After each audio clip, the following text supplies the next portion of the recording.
And if you're just joining us, these are the live images of Zagreb, Croatia. As you can see, there are fans singing, fans ecstatic, and that is because their country has won the semifinal against England. They won 2-1, and they are ecstatic because they are going to the final of the World Cup that will be played in Russia on Sunday. They will play France. Now, many will say that they are the underdog in that game against France, but they were the underdog in the game against England. Mauricio Savarese of the Associated Press was watching all the action. We spoke with him before the game, and he rejoins me now. So, Mauricio, you tweeted that it was, quote, an interesting semifinal. Take us through the final moments. Well, the final moments, we could see Croatia getting a very, very lucky strike in the end and scoring with Mandzukic, a goal that was kind of unlikely, I would say, because it was not a position that England's defense would normally allow.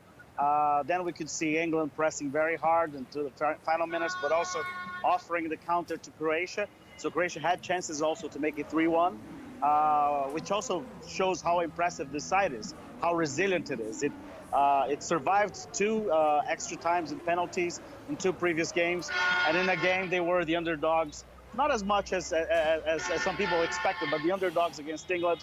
They managed to score a late goal in the second half of the extra time, which shows this is a team that really tries hard and that deserves to be in a World Cup final.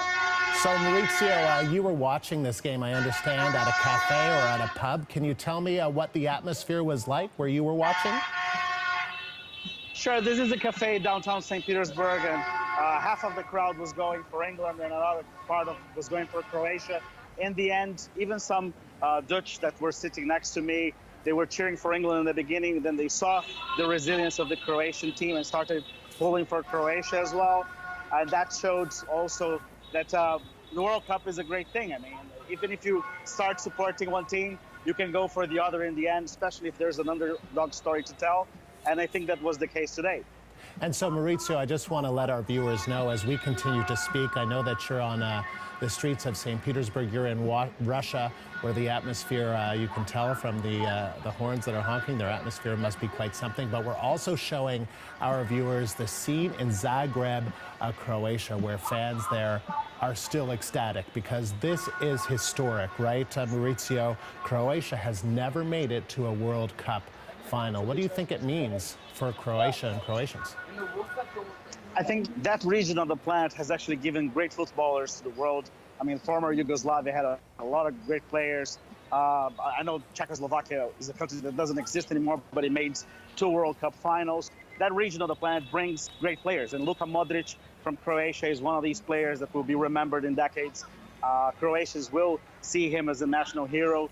And also Rakitic, Ivan Rakitic, who plays for Barcelona, one of these players that will be remembered for many years. And the fact that Croatia has made it to the World Cup final shows that football is not only about money. It is about heart, passion, talent, and other things that money can't buy. And it is an interesting point that you make, Mauricio, because while Croatia has been in the tournament 5 times, it is a relatively new country in the sense that it was formed out of the disintegrated Yugoslavia, the split apart Yugoslavia. But you also mentioned, Mauricio, that the most valuable member of the Croatian team might be its trainer. What did you mean by that? Well, to put together such a group in such a small time is really an achievement, and Croatia's coach managed to do that in a very short time. Croatia has a long history of giving turmoil to managers, to coaches, and the fact that he managed to steer this team to a World Cup final is impressive. A couple of months ago, I was covering Brazil-Croatia, a friendly in Liverpool, and no one would have said that Croatia would have made to the World Cup final. They would say that Brazil was going to make it, and just to see the major difference that you can see in just 2 months, and with the little time that this coach had, is also a sign of resilience and all the passion that took Croatia to a World Cup final. And so, Mauricio, I know that you thought that England was going to win this game. Why is it that you thought England was favored to win against Croatia? I think they were not heavy favorites, but they were favorites to win, not only because of England's title drought, but the sense of responsibility that all the England players had. Some England players are really special, like Harry Kane and others, that could have had the better luck in this World Cup. But I would say that in the beginning of the World Cup, no one would have, only English players would think England could make it to a World Cup semi-final. And England has a very good generation, U17 and U20 players that have won World Cups in other divisions, and they will carry those players to the 2022 World Cup. So England fans should not be too upset about today, because this is disappointing for sure, but it's also promising for the next World Cup. And so what about Croatia? Do you think that anyone in Croatia really thought deep down in their heart that Croatia could be in the final of a World Cup? No, I don't think anyone in Croatia believed that. But in a way, the scenes you're seeing from Zagreb show that Croatia has won its World Cup. They know that it's going to be difficult to beat France. Of course, this is football and anything can happen. But France are heavy favorites against Croatia. If they lose to France in the final, this will be their World Cup win that will be remembered for decades, no matter what happens in the final on Sunday. And so, Mauricio, tell us a little bit about why that is, why you believe that France is so heavily favored in a final against Croatia. First of all, France did not have to play extra time and penalties in any of their ties.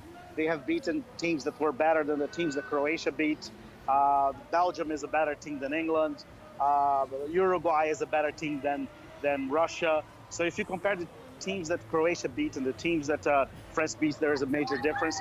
You would also say that the players in France, they are great players with a great future as well. Croatia for sure has a chance of winning the World Cup, but I wouldn't say it's as big as England's would have been, or it's not as big as another World Cup finals that we saw two teams of the same size playing in the final, and then it could be a toss-up. I think Croatia will have to outplay themselves to win the World Cup, and I find it very hard to happen, especially after playing three extra times and two penalty shootouts just to be there. So do you think England could take third place when they play Belgium? I think Belgium is a better team than England, and it's interesting to see them playing again, because in the first match they played in the group stage, they didn't really make an effort to win, which a lot of people criticized as not being fair play. Now they will have to play for something. Third place is not the most popular spot in the World Cup for sure, but I mean, for England it's an important thing. They haven't been in that position for 28 years, and it could be important for them. Belgium has not played such a game since 1986, so it's going to be a game for the pride of these teams, and we'll see if they actually try harder this time. Overall, what do you think fans were hoping for? Do you think that they were hoping for a Croatia-France final, or they were hoping for an England-France final, other than obviously people in those countries?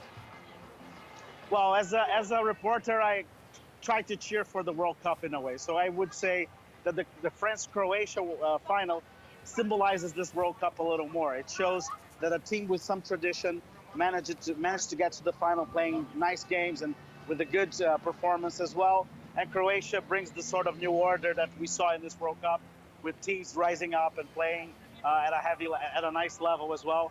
If there had been an England-France final, it would have been nice. It would have been nice as well for the rivalry.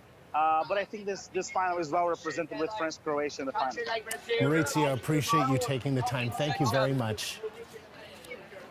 Mauricio Savarese of the Associated Press reporting to us from Saint Petersburg. And here is a look at the scene in Zagreb, Croatia. You're watching CBC News Network. We're back in a moment.